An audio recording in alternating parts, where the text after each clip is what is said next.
worldwide community empowerment group where we speak life into the community. Log on to WCEG or you can watch us live on your smart TV on the Roku cable channel, YouTube, Facebook, Lincoln, and now on Fanbase, Blue Sky, and Twitch. Search for WCEG and subscribe on all social media platforms. I am Ernestine D. Pittman, your host for today. The topics and opinions are those of the show hosts and guests and not WCEG Media Enterprise. I hope you're in for a very important, entertaining, and meaningful hour. Today, I'm going to be talking about election results, what is happening to East Point residents, and how can the city help financially with those concerns. Well, let's talk about the election results first. We just had elections results in for all 5 at-large seats that were open, the mayor and 4 council members. We have a runoff between Keisha Chapman and Joshua Butler for mayor. In Ward A, B, C, and D, there were clear winners for each one of those seats. I am most concerned about residents going back to the polls and voting on December the 2nd for the mayor of East Point. That is a very important position. It matters who we have for a mayor. That's between Keisha Chapman and Joshua Butler. Please tell your neighbors to go. It matters who sits in those seats. They represent you. And if you want great representation, commitment, then you need to go and vote your choice on December the 2nd. Well, now let's see, what will this new council look like? We have 4 local ward council members who will be joined by the 4 at-large newly elected council members and the mayor. Already 2 current council members, Tremaine Mitchell and Latanya Martin Rhodes, are stepping up to the plate based on concerns that have grown out of the last previous meetings. They are in the process of writing ordinances that will help clarify and make clear as to what the city responsibility is, what the residents' responsibility may be, and how do you go about assessing what can be done and what needs to change.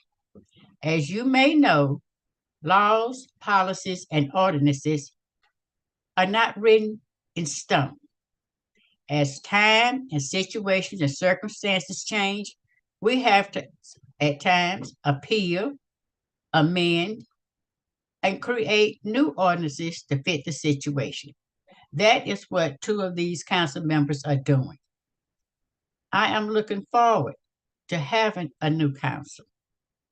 I will work with them as I have worked with all other councils. However, that does not mean being antagonistic, nor does it mean rubber stamping.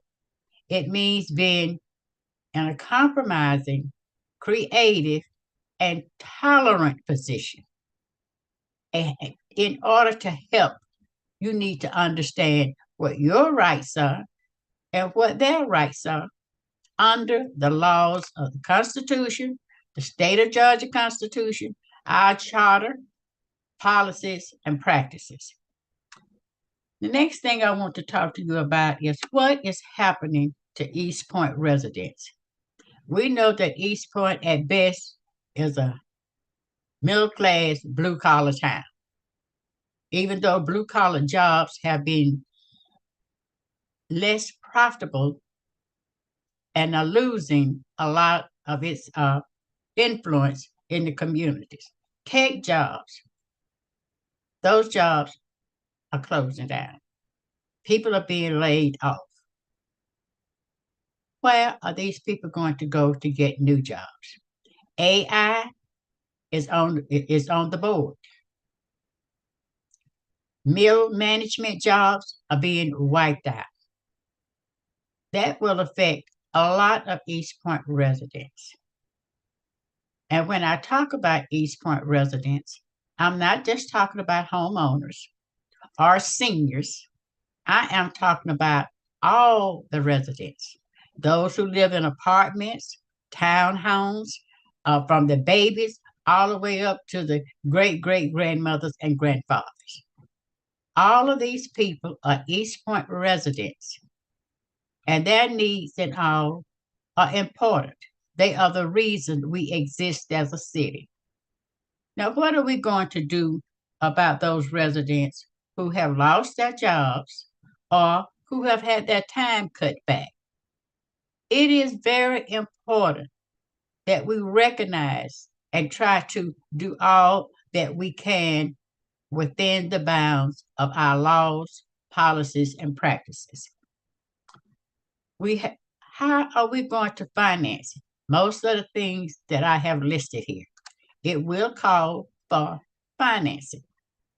Now let's see. Where is the money? You know that old, well, most of you may not know that old commercial. We're doing a presidential campaign when this old lady went up to the counter and asked, "Where is the beef?" Now you talk about doing something, but where is the beef? The beef is in the money. Here in East Point, we are still very fortunate that we have access to money and resources. 99%, 99.99% of you have no idea exist. So let's take a step back into history and see how this can be and where the money is coming from. In 2012, the city of East Point, I was mayor at the time, asked Electric Cities of Georgia for a rate proposal. Well, at the bequest of our city manager. The city manager asked ECG, directed ECG during the course of the rate study to add a provision that would allow the city to collect $5 million each year for the electric utility reserves. There's $5 million that above and beyond what it would take to operate the city with its already current reserve in place. This would be an additional $5 million. The council did not elect to go that route. There was no rate change to do that. In order to create and generate the funds for the $5 million each year, we would have had to add a PCA, power cost adjustment, that's already on your electric bill, and the ECCR that's already elected on your bill. Unbeknownst to the council, it had to have been the city manager, finance director, and the head of customer care to make the decision and to implement a PCA and the ECCR on the electric utility bills. I don't know how every resident in this city missed that. To include former council members, and most of all, those of us who were current council members. We should have known that we did not vote for that. There were no two hearings that we held with residents to give them a voice into why we would adopt increasing their utility bill by adding two fees. This information came out during the class action lawsuit that was filed. The judge stated that there had been discovered an ordinance that had never come before the council, was never voted on by the council, which meant it was in violation of our charter as well as our policies, because our charter is clear that any ordinance that creates a fee has to have two public hearings before the council can vote on its adoption. Well, that never happened. At the time that the information came out, it was like almost 6 years later. The city had gotten used to this $5 million coming in every year. Why was there a need for the underhanded treatment and the betrayal of trust by our former city manager, finance director, and customer care department head that would be so bold as to institute a fee that would generate $5 million without the mayor and council knowing that kind of money was coming into the city? Where was it going to? What was it supposed to be paying for? Just how much in debt were we that we needed to have a sneak provision implemented in order to generate $5 million? I own up to what happened during my administration that I did not know about. There were some on the council who had to have known about it, because no city manager would have dared to do such without knowledge of having cover.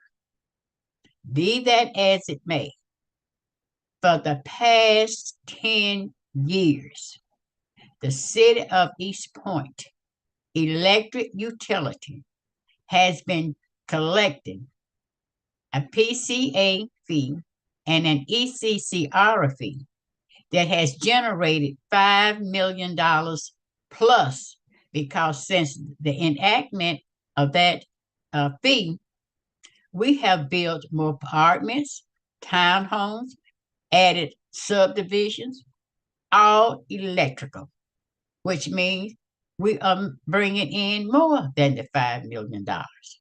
But for the sake of what we're discussing today, I'll use the $5 million that it generated in 2013. In order for you to understand what is happening now,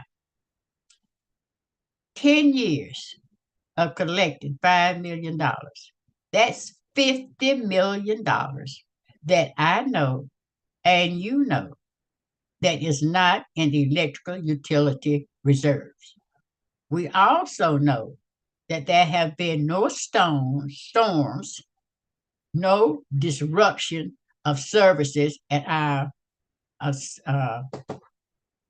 electrical stations, no new lights anywhere that would have eaten up $5 million.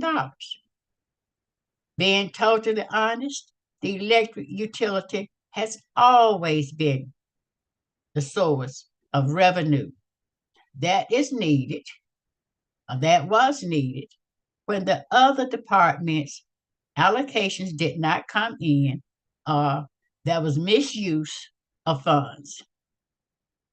You would go to the electrical utility, transfer to the general fund under the category of miscellaneous. That happened all the time. First, when I came on the council and became a council member, I learned that the city was doing that under the name of,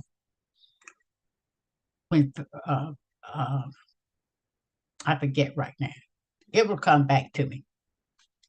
That when you buy equipment, you have a building, it loses value And you can cut that off. Well, that was what the city was doing for the electric utility. And we don't generate electricity here in East Point. I am not asking anyone,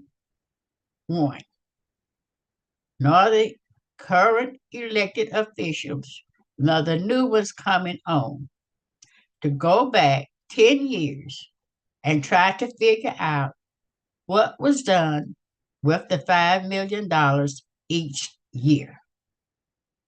But I am asking that since July 1st, 2025, what is happening with the expected $5 million that is being generated for the electric reserves? Where is that money? It should be in the reserves, along with other monies, $50 million. I want the residents in this city to be able to access some of that $5 million for the needs, genuine needs that they have or will have due to the current economy and the convicted President Trump administrations and the laws that the edicts that he is having passed. They are not laws. Here in East Point, yes, we have legacy homes that are not truly occupied by senior residents. So when we say legacy, we need to quantify. Are we talking about the number of homes? Are we talking about the number of seniors who are actually living in those homes? Because my street, that is no longer the case. The homes are still considered legacy homes. But the people who are in them, we have a lot of boarders, short-term renters, whatever. They are not the original homeowners that have been there even 2 years. So when we start talking about seniors in East Point, we need to be very careful. There are seniors here in East Point whose income is greater than a couple working, both working each year. Just because you're a senior does not mean that you are not financially more stable than younger couples or younger people living here in the city. So we need to be careful about throwing that around. Yes, seniors may be your most stable voters, but they are not the only ones who are contributing here in the city now. And to be truthful, if you're 70 years or older, you're not paying the property taxes. So we are getting a free ride. I am one of those. I've lived in this city 52 years. 52 years. We paid property taxes. We claimed property taxes on our income taxes. So let's not act holier than thou when it comes to who's living here now and who is paying. Where are we now? We have seniors who are on pensions, Social Security, or no pensions, living here at East Point. They deserve to live a humane life with caring people around them. We have couples and singles who have children working, trying to make a living. They too are deserving of humanity in this city. There is money that is being thrown away stolen, misused, that could go to help every group in the city that's truly in need. It is not enough to feed a person. They need to have shelter. They need to have utilities. They need clothing. And they need transportation. I am not asking East Point to become a welfare state where the city is going to take care of all of your needs, because that is not possible. However, it is possible for the city to help those who are in genuine need based on certain criteria: loss of job, total income coming in with rent or mortgage payments. That is what happened during COVID. Another source of income in the city is the rescue plan. $13 million. How much of that money is still in East Point coffers? It was not meant to have dinners for residents who are on boards or authorities. Nor wasn't meant to have an all fall festival for employees, complete with food and whatever. We need to understand what government can and cannot do legally. Then we need to understand what residents can do voluntarily with their own money and resources to help those who do not have. We have to become more compassionate and more united in our efforts to keep our city moving forward. To that end, I am suggesting the following. And I want residents as well as those on the council to consider it. No, it is not charity. If you live in any place here in East Point as a resident, you have paid a PCA fee and continue to pay a PCA fee, as well as an ECCR fee on your electric utility bill.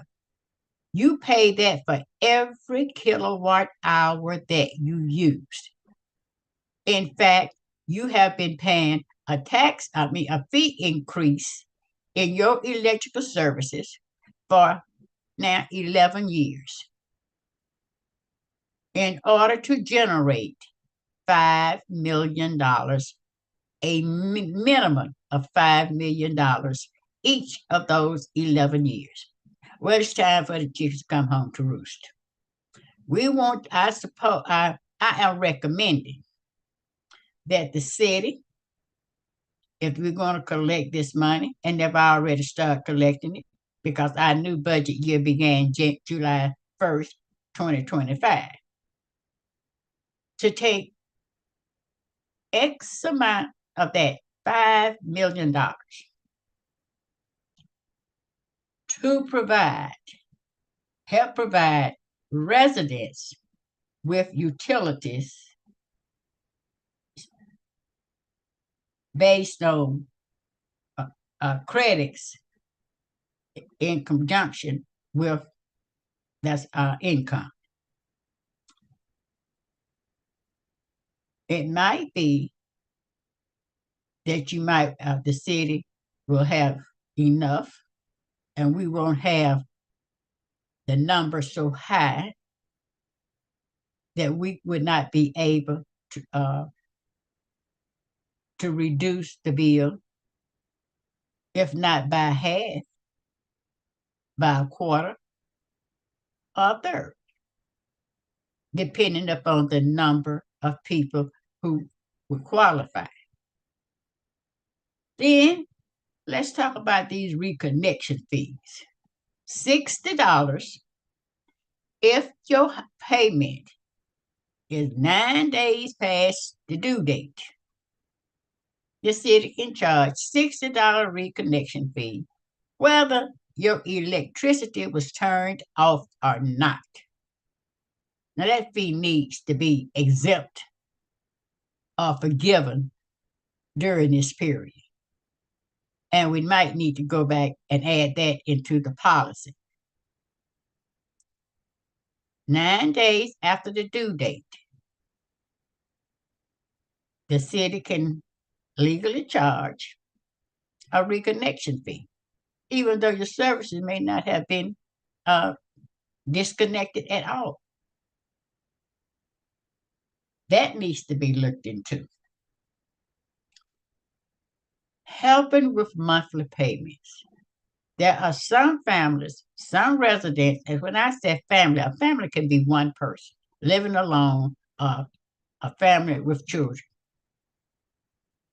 If they're no longer working, they're not bringing in any money. And if they have been a resident here in this city for a certain amount of time, and I don't mean the 10 years that you've been collecting this $5 million, well, let's say 12 months. If they've been here at least 12 months or 6 months to 12 months, they ought to qualify based on humanity. The electric utility is not suffering. Where the electric utility reserve money has been transferred out to other departments and all, that needs looking at. If money from the electric utility was added to the allocations for certain departments, then we have a problem. And if it were not, then where is the money? I'm not asking about the $50 million because I know that does not exist. Where is it? What was it spent on? Now, those are legitimate questions that can be asked at least about the last 2 years. Moving on. What about a financial monthly stipend? There were 16,000 households in East Point when I was mayor and left in 2013. I don't know how many residential households there are. Customer care ought to be able to give you that number today. Any resident wants to know, if you send in an open records request or call your council member. Your council member ought to know how many residential households there are in the city. Well, we're talking about residents in the city. Many are on Medicaid. Many, like myself, have Medicare. Our premiums are going up for health care as of January the 1st, 2026, unless something happens with the Obamacare subsidies being restored. We all are going to see increases. That being the case, along with families needing more than rent paid, utility paid, they have to have clothing. There are certain personal items that are needed. Therefore, a stipend is needed. The stipend can be one such that it will cover part of the rent, part of the mortgage, and however the person or family wants to use the money. But let's look to see how many families are really going to need the assistance. A stipend, a rent, just rent, help with rent, or help with the mortgage payment. Because they're still working, but they're just not keeping up. Inflation is costly. The community food bank cannot provide all the different types of food that a family needs. It's for survival. But we want to more than just survive at the survival level. We want it to survive at a healthier level. So, people, residents in East Point, we really need to have a discussion. Our council members, the people who represent us, they need to call a special call meeting and discuss a plan with what to do with the current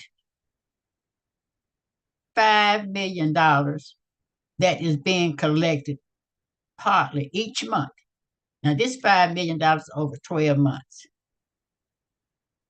So we ought to have half in 6 months collected. Come December, that's half. Well, it's December almost now. We haven't had a storm. We have had any kind of calamity in the electrical department that would have required them using half of $5 million. That's $2,500,000 the city has collected in the past 6 months. But we want to know what happened to that money. Then we want to say, okay, we have a need for it now. This is a fee, it's not a tax. And while we're talking about need and fees, the 2 wards in this city that have benefited more from the city providing free services on their property than any other cities in the city are wards B and D. Ward B and Ward D. So let's not come up and act as if this is something unheard of. We're not asking for an investigation. We don't need to pay $150,000, $200,000 for a law firm or whoever to come in and try to find out who. We don't need to throw our money away on that because the folks are not even here now. Some of them for whom the work was done have sold their property, are deceased, and left the city. But starting now, we need to have an accounting of our finances in this city. At the last council meeting, first Monday in November, the budget committee did not meet for lack of a quorum. That says something about our council up there. Rarely do we have a recommendation or statement of any kind from the budget or the /finance committee, which are composed of the same folks. Those 2 committees need to be separated. And the council members who are on them need to be held accountable. They get paid a check every other Thursday. That means they get 26 checks a year to do more than to come up, sit in a chair, voice you can barely hear, saying nothing, barely awake, and when they are on their cell phones, which should not be allowed. Those cell phones should be put on vibration, and unless it's people should tell whomever, unless it is an emergency. Do not call me during this time. If you can't sit in that chair and think on your own and waiting for uh, people in a chat room to email you or to text you on what to say, you don't have any business sitting up there. We are not getting the representation that we deserve. And we are paying. Not only do our council members get paid a check every other Thursday, they have a budget. $10,500 for travel and training. Another $10,500 for education. Another $2,500 for meeting with their constituents. Now, these are the only budgets that our charter, our laws and practices here in East Point say elected officials have. Because it is their budget, personal budget, they are not managed by anyone except the council member. The council member makes the determination on how he or she is going to use the $10,500 for travel and training, $10,500 for education, and the $2,500 for communicating with constituents. If a council member wants to use the $10,500 to communicate with residents along with what is already allotted, he or she can do it. The same for travel and training. However, when it comes to travel and training, there are only 2 conferences that the city allows payment for council members to attend. That is the GMA, Georgia Municipal Association, and NCL, the National League of Cities. We have to belong to those 2 organizations. They are stated in our charter. As such, council members can go and attend those conferences. If by happenstance a council member is on one of the boards of either one of those organizations for a conference, then travel and training will be paid for that. But outside of that, nothing should be paid for travel and training that does not come before the mayor and council for a discussion as to why it is necessary, why that person can spend travel and training money or any money in his or her budget to go there and to represent the city in what manner. They have gone so far afield. We have events. What make any council member elected by the residents of East Point think that he or she should be given money to plan for an event of their choosing, whom they want to attend, and public funds will pay for it? No senior event is supposed to be paid for by public funds in the city of East Point, for the simple reason, if you pay for it by public funds, you cannot deny any senior resident in the city for attending. So how are you going to get enough money to pay for something that would be open to all the seniors in the city? First, you have to let them know about it. There's advertising. There's communication with them.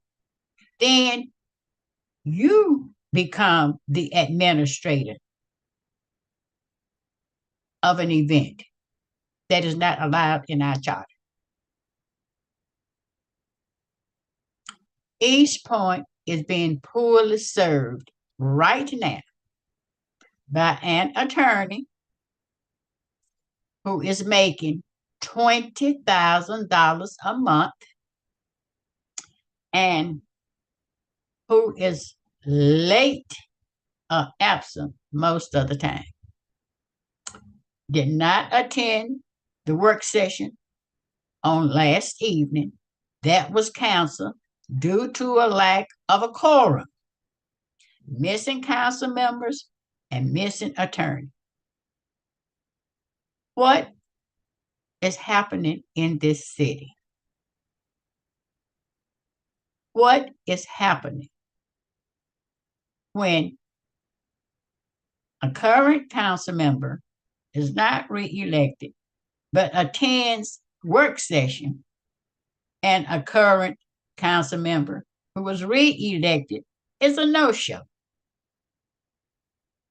And not just rally and just because it happens, late, often late, and a no-show. You are getting what you elected. Those of you who went out and voted previously, I hope you know what you were doing. Those of you who did not vote, I hope that when you go, that you will go and vote this time,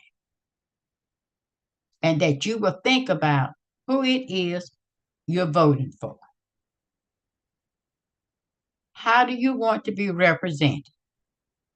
You need some leaders and thinkers on that council.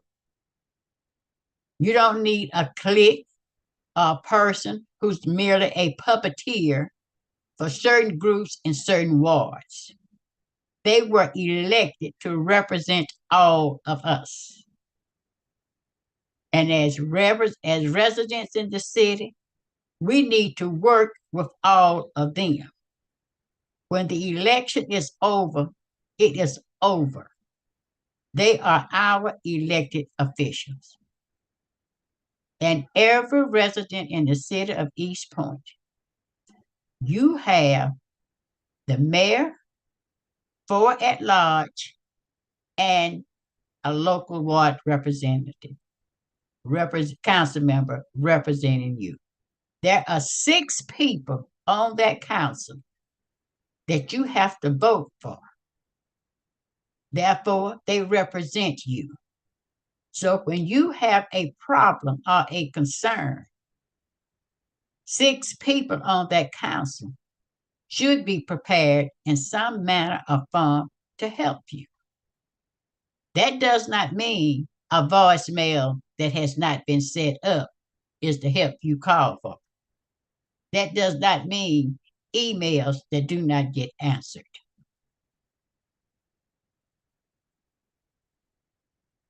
If you can't do the job, leave it. You ask for this. You campaign for these positions. Now get up there and work like you want to do when you went out and campaigned. And residents, you need to do your part too. We need to be careful in what we ask for. We need to be even more careful in working with people on the council. Do not put them in compromising positions by saying, well, you know, I have this neighbor or my mama, my son, or my daughter, or my friend has this problem, and the city needs to come do something about it. Knowing full well that that person knows that you're supposed to be a leader where you are, or a leader in the city in some capacity, they can't get out to vote. Well, we the residents of East Point do not owe people in wards B and D all the public assistance they have gotten from the city. And then for them to stand up and talk about who's on welfare when these people that receive this help, they were not the poorer ones that was in those areas. They were not the ones that was working minimum wage jobs, a couple of what have you. They were not the ones who lived. Uh, uh, People in apartments do not get the special favors. We're talking about these legacy homeowners. Let's tell the truth like it is. I don't need any assistance for my household. And there are plenty of others who do not either. However, most of those, like me, will have insurance increases, which means our cash volunteer dollars for those of us who were volunteering to help others are going to go down. Going to be eaten up by increased medical health care or food. Nevertheless, we should not have residents here in the city of East Point being homeless or cold or without proper clothing and other incidentals that are needed to make them feel wanted, loved, and cared for in the city in which they live. Because every time they pay a rent check, they too are paying for that PCA and ECCR. But only a few people enjoy the perks from these events. Senior stroll. I didn't know about it until it was over. And I'm definitely a senior whose telephone number's been in the public for 52 years. Address, email address been out there ever since I could put one out there. So if I didn't know about it, it's because no one cared to tell me about it because I was not wanted to be there. So how many other seniors? It's not supposed to be a thank you for helping me during the campaign. A thank you for when I need whatever. You pay for that out of your campaign money, not out of city funds. Not a senior ball that would only hold X number of people, and it's not just open to residents here in the city. You have people coming from outside of the city, and people here in the city do not even know about it. Stop using our public funds for so-called events that are illegal and a violation.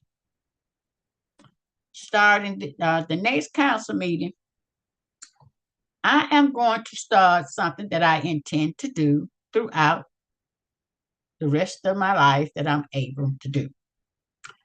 I am going to be providing the Pittman report card, something I did along with the task force group that was very effective. And I want to say this about East Point residents. I never accomplished much of anything without them. You can't do it alone. It is with the help of the residents. It's why I was able to do the things that I got done. Not because I was such a certain level above or below or what have you. It was the people who believed in what I believed in. We didn't always agree. We compromised. Great ideas came from some of the most unknown people you would have ever thought would have had a voice like that. People in East Point are not servants of those on the council, nor are they fools. Being in a photo shoot that you had absolutely nothing to do with setting up the outcome of it is not leadership.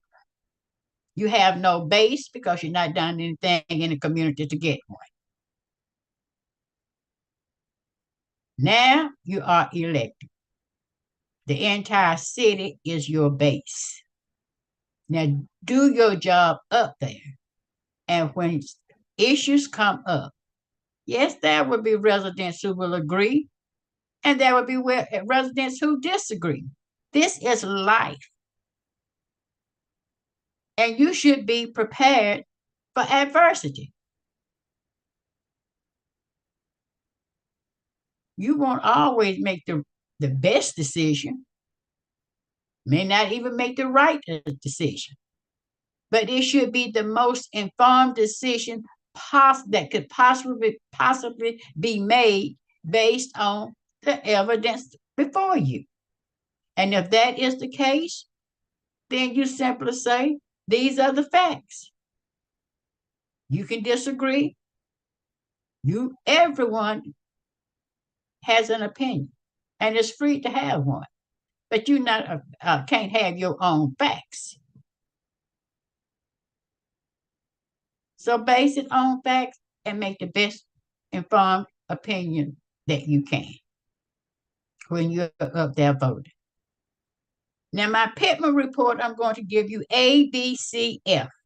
I'm not doing D for the delusional because then I'm acting like I have a degree in psychology or psychiatry or what have you. Some say I might need some help there. I don't deny it. Age does that. But there come privileges with age. I intend to use every last one of them. On Monday night, I will have my A, B, C, F report cards. And I want to remind you, we will have a mayoral runoff on December the 2nd. Now, early voting begins. I don't have those dates in front of me right now. But you need to find out. All of you that went to the polls before, let's go back and let's take a friend. We need to vote. We need to support our elected officials. The election is over when the campaigning is over, when the election is over. Give them a chance, all 4 current council members and the new 5 coming on. Some may have been re-elected. Give this council a chance. Work with the people. Don't start criticizing them from day one. However, I feel no need not to ask them, well, what was the problem? Where is the information? We're supposed to have a full-time attorney from 8 to 5 on site here in East Point to provide legal advice to mayor and council members, city managers, all department heads, and any employee. So there's no reason why you should go around here not knowing, not asking. Today, before I end, I want to say Happy Veterans Day to all veterans worldwide. My husband is a Vietnam veteran. There are many who left home, who did not come back home, so that we could have what we have now in our democracy, the right to an appeal, the right to vote, the right to speak freely, and the right to protest any action of our elected officials. These veterans and their families are to be thanked each and every one of them, and they are to be honored. Those who did not come back because they made the greatest sacrifice. Those who did come back, they too lost something in war. War changes people, and war is something that we have not had in years, even though we did have Afghanistan and some still in Iraq. And we do have a convicted president who is having his administration to shoot boats in the water. But that's not here at East Point, but that is something that still bothers us. All veterans wear their scars, seen and unseen. My husband is 100% on VA disability because of having served in Vietnam. There are others who are in like situations. Then there are those, you don't see the physical scars. They suffer the most mental disabilities. Most veterans that are homeless due to being mentally disabled. Instead of walking by, not seeing them, we need to stop and ask, what can I do for you? Instead of saying goodbye, hello, don't clutter. We need to say thank you and thank God that it's not you. I would like to again thank WCEG Media Enterprises for this hour that they have given to me to speak with you. There will be a link emailed to you by me, and I want you to share it with others. Thank you and have a great day. Goodbye.